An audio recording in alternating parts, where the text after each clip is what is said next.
Hello दोस्तों, कैसे हो आप लोग। Today we are going to learn introduction to SEO. जैसे आप सभी जानते हैं, एसीओ का पूरा मतलब है search engine optimisation.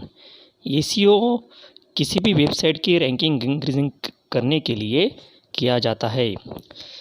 So SEO is a technique use for designing and developing a website to be rank high in a search engine result. मतलब कोई भी वेबसाइट इसलिए बनाई जाती है ताकि उसको लोग देखिए। पर आपको ये जानकर आश्चर्य होगा कि वेबसाइट बनाना और लोगों को उसको दिखाना दोनों बहुत ही अलग बातें हैं। सो वेबसाइट बनाने के लिए जैसे प्रोग्रामिंग लैंग्वेजेस का यूज़ होता है, प्रयोग ज़रूरी होता है, वैसे जो वेबसाइट बनाई है उसको लोगों को दिखाने के लिए एसीओ ज़रूरी होता है। सो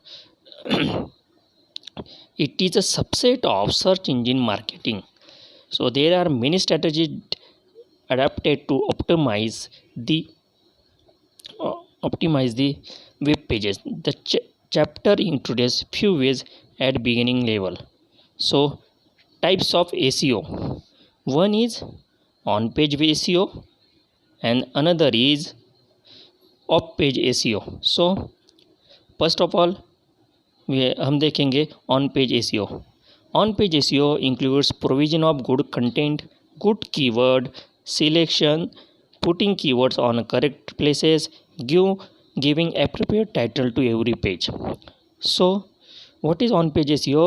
It is concerned with information that is displayed to the end user such as text, images and website navigation. जैसे आप सपोज़ टाइटल बार में, गूगल के सर्च इंजन में टाइटल बार में आप सपोज़ एक वेबसाइट का नाम लिखते हो तो आपको जो कुछ दिखाई देगा, टेक्स्ट हो, इमेजेस हो, वेबसाइट हो, वो क्या होता है, ऑन पेज एसीओ होता है। और ऑफ पेज एसीओ मतलब it includes link building, increase link property by submitting open directories, search engines like etcetera. मतलब off page SEO is a concern with website relation.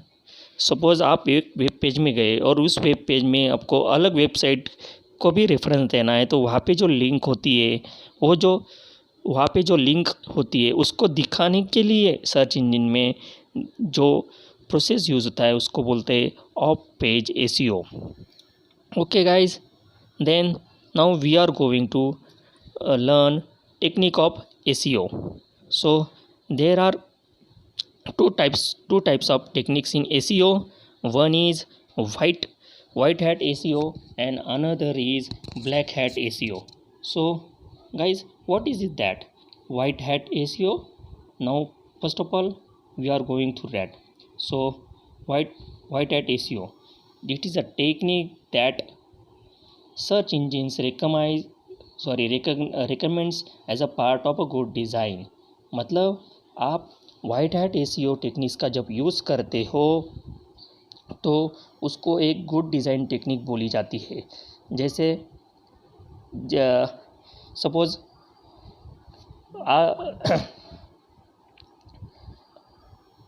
White hat strategy देखते हैं थोड़ा बहुत, तो उसमें क्या होता है, एक रिलेवेंट कंटेंट होता है, वेल लेबल इमेजेस होते हैं, रिलेवेंट लिंक्स एंड रेफरेंसेस होते हैं, complete sentence with good spelling and grammar होता है, स्टैंडर्ड कॉम्प्लीमेंट HTML होता है और unique and relevant pages title होता है।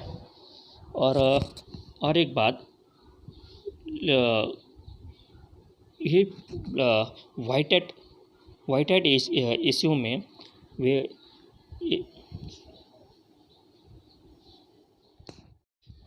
सो गाइज, हम वाइट हैट एसीओ टेक्निक अभी स्टेप बाय स्टेप देखेंगे। जैसे वेबसाइट या ब्लॉग की रैंकिंग इंप्रूव करने के लिए इसे इस्तेमाल की जाने वाली टेक्निक को वाइट हैट एसीओ टेक्निक बोलते हैं, ठीक है। सो उसमें जो पहला कंटेंट है, हम देखते हैं गुड क्वालिटी कंटेंट। किसी भी वेबसाइट के लिए क्वालिटी कंटेंट बहुत महत्वपूर्ण है, इसलिए हमेशा क्वालिटी कंटेंट पब्लिश करें जो जानकारी और सहायक है। दूसरा है कॉपी कंटेंट से बचने के लिए ये white hat SEO technique use होती है। Then another one is black hat SEO techniques. This is a technique that search engine do not approve. मतलब search engine black hat technique जो है उसको अप्रूवल नहीं देता। This technique use for optimising the website are manipulative. जैसे black hat strategy में क्या क्या होता है, duplicate content, invisible text and stuff keyword, cloaking और rewriting the user to another site और page, links from sites with non relevant content. Guys ये हुए दो technique, white hat ACO and black hat ACO. जैसे white hat ACO किस लिए use होता है, for good designing purpose, and black hat ACO use होता है जिससे सर्च इंजन यूज़ होता है क्या, नहीं होता है, जिससे सर्च इंजन अप्रूवल नहीं देता। वाइट हैट एसीओ में क्या होता है, अच्छे वेल लेवल इमेजेस होते हैं, रिलेवेंट लिंक्स होते हैं, good spelling and grammar and sentences होते हैं, unique and relevant pages title होते हैं। वैसे ही ब्लैक हैट में क्या रहता है, डुप्लीकेट कंटेंट रहता है, links from sites with non relevant content रहता है। जैसे आप कभी कभी आपने सपोज एक एजुकेशनल वेबसाइट निकाली, उसमें सपोज कभी कभी नॉन रिलेवेंट लिंक्स भी रहता है, वो किस पे डिपेंड हो, मतलब वो क्या रहता है, ब्लैक हैट टेक्निक से किया हुआ यूज़ रहता है, जो कि एज ए एसीओ के पार्ट में किया हुआ रहता है। Then another one is, next part is optimizing website.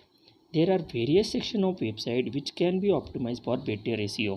मतलब आपके एसीओ प्रोसीजर के लिए, एसीओ टेक्निक, एसीओ प्रोसीजर के लिए कुछ अच्छा बनाने के लिए, कुछ मतलब वैल्यूबल बनाने के लिए एक टेक्निक्स दिए हुए हैं। उसमें से पहला है एसीओ पेज स्ट्रक्चर ऑप्टिमाइजेशन। जैसे HTML programme should start with doc file. जैसे आपने प्रीवियस चैप्टर्स में देखा है, HTML फाइल कैसे स्टार्ट होती है, डॉक टाइप से होती है, ठीक है। If it is singular tag just like image, it should be self enclose like this image, then after slash. Order of tags should be proper. Most of the time recently open tag will be close first, okay. Then it is recommended to use title tag. Title is the first thing that user notices in a search result list while using Google for searching. Content should be up to 60 character including spaces. मतलब आपका जो title दिया हुआ है उसको limitation है 60 character including spaces. Then other one is meta description tag. So guys, आपको meta tag से कुछ याद आ रहा है, प्रीवियस चैप्टर में हमने मेटा टैग देखा था। मेटा टैग किस लिए यूज़ होता है, सपोज आपको जो कुछ वेबसाइट की रैंकिंग करनी हो, इसलिए मेटा टैग यूज़ होता है, हमने प्रीवियस चैप्टर में सीखा है। So meta type description tag, while creating a web page, meta tag description should be use to boost your on page SEO. जैसे हमने थोड़ी देर पहले ऑन पेज एसीओ देखा है ना गाइज, उसको बूस्ट करने के लिए मेटा टैग का यूज़ होता है। Meta description should be between 70 and 160 characters. मतलब मिनिमम आपका जो मेटा टैग डिस्क्रिप्शन है वो मिनिमम 70 होना चाहिए एंड मैक्सिमम 160 कैरेक्टर होना चाहिए, लेकिन स्पेसेस इंक्लूड करके। Then another one is heading tag. The page should be include a proper heading. आपको पता है हेडिंग टैग कैसे है, कितने हैं, 6 होते हैं, H1 to H6। जब भी आपको कुछ भी हेडिंग टैग देना हो तो H1 to H6 में देना होता है। Then images tag with alt attribute. The alt attributes gives information about the images, so even if the image does not downloaded, it can make the viewers understand the image related information. alt tab क्यों use होता है, क्योंकि suppose आपकी image download नहीं हुई है, लेकिन इसके लिए आपको परेशान होने की ज़रूरत नहीं, क्योंकि उससे alt attribute से आपकी उस इमेज की सब इंफॉर्मेशन आपको दिखाई देंगे। लेकिन गाइस बाद में उसके एग्जाम्पल भी दिए हैं, वो आप गो थ्रू करना, ठीक है। Then SEO keywords. SEO keywords are the important words and phrases related to the develop website content. Guys, जैसे आपने कभी एक सर्च इंजन में सपोज़ एक वेबसाइट का नाम डाला है, सपोज़ आपने डाला होगा पुणे यूनिवर्सिटी। पुणे यूनिवर्सिटी पर जब आप डालते हो तो पुणे यूनिवर्सिटी की आपको एक लिंक दिखाई देगी, unipune.gov.in जो कुछ है, और उसके नीचे आपको सम कंटेंट दिखाई देंगे, सब कीवर्ड्स दिखाई देंगे। उसमें क्या होता है गाइज, वो कीवर्ड्स क्यों दिखा देते हैं, क्योंकि उसको एसीओ से डिज़ाइन किया होता है। So guys, SEO keywords are the important words and phrases related to the develop website content. A list of keywords need to be carefully chosen to optimize the search. मतलब आपको suppose आपने सिर्फ Pune university डाला तो आपको Pune university की website की link तुरंत दिखाई देगी सर्च इंजन में। मतलब ये एक वन टाइप ऑफ कीवर्ड है। आई बात ध्यान में, पुणे यूनिवर्सिटी है वन टाइप ऑफ कीवर्ड है। Keyword research and analysis is a important part of a search engine optimization as well as search engine marketing. Suppose कल जाके आपने कुछ भी वेबसाइट निकाली, सपोज ऑनलाइन स्टोर की वेबसाइट निकाली आपने, और आपको वो पब्लिश करनी है, आपकी उसको मार्केटिंग करनी है, तो सपोज आपने जो कुछ नाम दिया है वो नाम सिर्फ आपन किसी थर्ड पर्सन ने वेबसाइट के सर्च इंजन में डाला, गूगल में डाला, तो आपके वेबसाइट फर्स्ट टॉप पे दिखनी चाहिए। इसलिए आपको हो आपके जो नाम है ऑनलाइन वेबसाइट का वो एज ए कीवर्ड उसमें डिज़ाइन करना पड़ेगा एसईओ में। For search engine marketing one can pay for certain keyword. There are various online keywords planner tools such as Google AdWords Keyword Planner to shortlist keywords। मतलब online keyword planner tools भी है जो shortlist करते हैं keywords को। As a example Google AdWords keyword planner. This is a more useful to compare the cost of various keyword if the website designer opts for paid search engine marketing. मतलब आपको suppose आपका जो website बनाया है उसको marketing field में बहुत मजबूत बनाना है, तो आपको पेड कीवर्ड्स भी अवेलेबल है such as Google AdWords keyword planner. SEO social bookmarking. Social bookmarking is a powerful tool in a programming a website. It is very useful for page SEO optimization. Bookmarks are website links that are stored for future references. They are very useful especially when web pages with a long URLs are not easy to remember. Bookmarking services allows you to save, organize and share bookmarks with other users. That external links are the important SEO factors to rank a website higher in a search engine. With a social bookmarking, you can quickly create a high quality backlinks. जैसे आपने आपके mobile में भी bookmarks एक section होता है। आप suppose एक लिंक बहुत बड़ी लिंक हो, उसको आपको याद रखने में तकलीफ हो रही है, तो आपको उसको बुकमार्क्स को जब आप क्लिक करोगे तो वो हमेशा के लिए वो सेव हो जाती है। मतलब आपको हमेशा के लिए वो लिंक याद रखने की ज़रूरत नहीं है। आइए ध्यान में, ये बुकमार्क्स क्यों यूज़ होता है, ठीक है।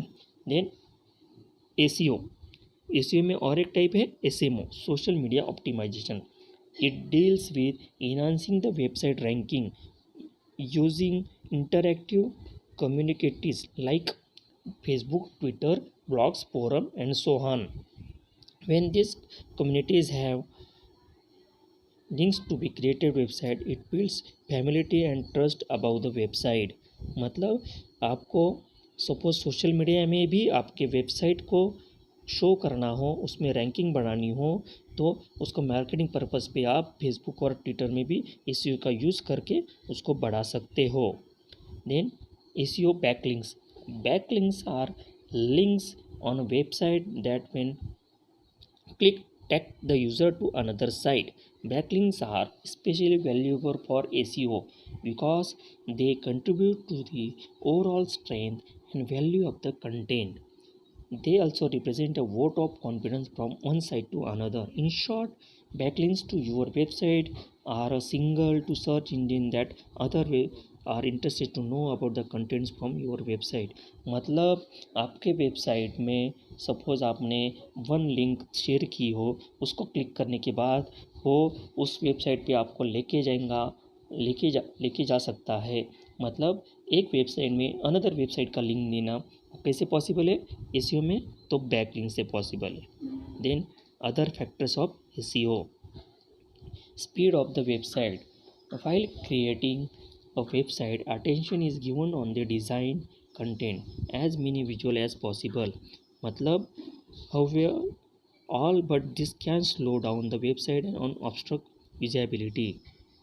ओके, तो आपको मतलब आपकी जो वेबसाइट है क्रिएट करते हो तो अटेंशन किस पे रहता है, design, content and mini visuals pay attention. मतलब आपकी वेबसाइट को आपको रैंकिंग बढ़नी है तो उसमें भी अटेंशन डिज़ाइन एंड कंटेंट पे देना पड़ेगा। होवेवर ये आपकी वेबसाइट को स्लो करेगा, लेकिन आपकी वेबसाइट शो करने के लिए ये ज़रूरी है। आपकी वेबसाइट मोबाइल फ्रेंडली भी होनी चाहिए। तो नेक्स्ट पार्ट क्या है एसईओ का factor, mobile friendly. Websites mobile friendliness has become a ranking factor for Google. Hence it is very important to ensure that the created website is mobile friendly for maximum exposure and to improve the website ranking। Guys, you know that आज हम सब mobile पे ज़्यादा करके net का use करते हैं। सो आपकी जो वेबसाइट आपने बनाई है वो सिर्फ डेस्कटॉप पे यूज़ करने से कुछ यूज़फुल करने से कुछ फ़ायदा है क्या? नहीं है। उसको आपको मोबाइल फ्रेंडली भी करना पड़ेगा। मतलब कोई भी यूज़र मोबाइल से भी आपकी वेबसाइट एक्सेस कर सके, इसलिए आपकी वेबसाइट का जो दायरा है वो बढ़ेगा। इसकी वजह से आपको वेबसाइट को मोबाइल फ्रेंडली बनाना ज़रूरी है। So, do you know guys, in Google Chrome you can check if your website is mobile friendly by right clicking anywhere on the page and clicking inspect. There is an icon at the left of the elements called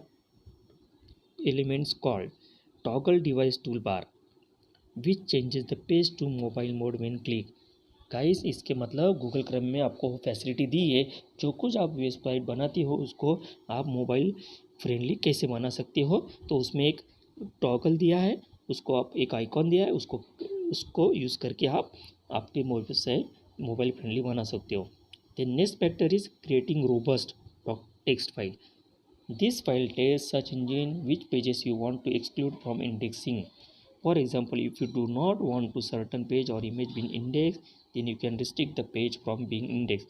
Suppose आप आपकी website बनाने के बाद suppose एक certain content है या page है आपको वो शो करना नहीं है, तो आप किस चीज़ का यूज़ करेंगे? robot.txt फाइल का यूज़ करेंगे, जो कि मतलब वो कंटेंट या वो फाइल या वो पेज या वो इमेजेस सामने वाले यूज़र को दिखाई नहीं देगा।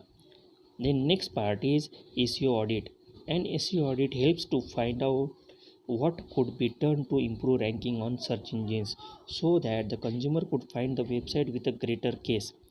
Guys, once again, we read an SEO audit helps to find out what could be done to improve ranking on a search engines so that the consumer could find the website with a greater case.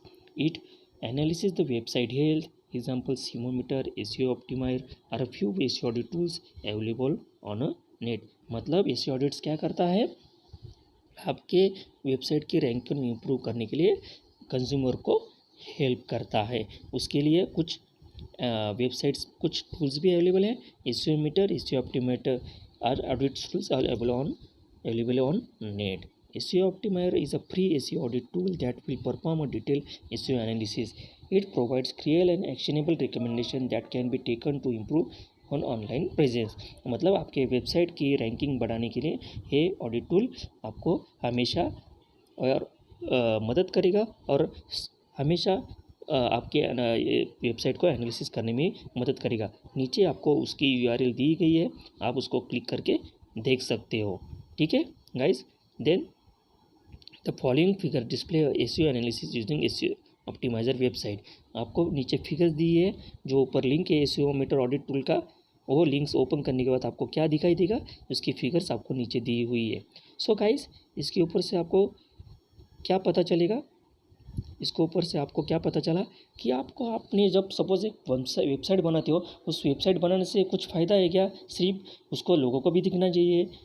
ठीक है, तो लोगों को दिखना चाहिए मतलब आप suppose Pune university आपने डाला तो पुणे यूनिवर्सिटी जैसे फर्स्ट टॉप पे आपको रिजल्ट दिखाई देगा, वैसे आपको लगता है आपकी वेबसाइट बनाने के बाद कोई भी एक कीवर्ड डाले, सपोज आपने सपोज डाला XYZ ऑनलाइन स्टोर करके, आपने एक ऑनलाइन स्टोर की वेबसाइट बनाई, तो मैं आगे जाके XYZ ऑनलाइन स्टोर डालूंगा तो आपकी वेबसाइट का लिंक दिखना चाहिए। इसलिए आपको SEO की प्रोसीजर जो अभी मैंने सिखाया वो स्टेप बाय स्टेप फॉलो करोगे तो आपकी भी वेबसाइट आपको रैंकिंग बढ़ाने के लिए हेल्प करेगा। अभी audit results of SEO optimization will have following details. क्या है उसमें ऑडियो टूल्स में? Overall ranking of the sites, recommendation for improvement, search engine optimization, usability of website, performance of website, social link, security parameters, ऐसे बहुत सारे details SEO optimisers में आपको है। सो और एक चीज़ गाइज, आपको एक पता है, crawling is a process by which search engines crawler scan a website and collect a detail about each page, that is title, images, keywords, other link pages, etc. Organic search results are the listing on a search engine results page that appear because of factors such as relevance to the search term and valid search engine optimization efforts rather than because of a search engine marketing or tricky। मतलब ये कुछ concept है guys, ये आपको ध्यान में रखना है, ठीक है। सो गाइज ये आपको सिर्फ 12th स्टैंडर्ड में स्टडी के लिए एसीओ का सिर्फ बेसिक स्ट्रक्चर दिया हुआ है गाइज। आप एक बार एसीओ ऑडियो टूल का लिंक पे भी जाके देखिए, वो कैसे दिखता है, कैसे डिस्प्ले होता है, वो भी जाके देखिए। Thank you guys.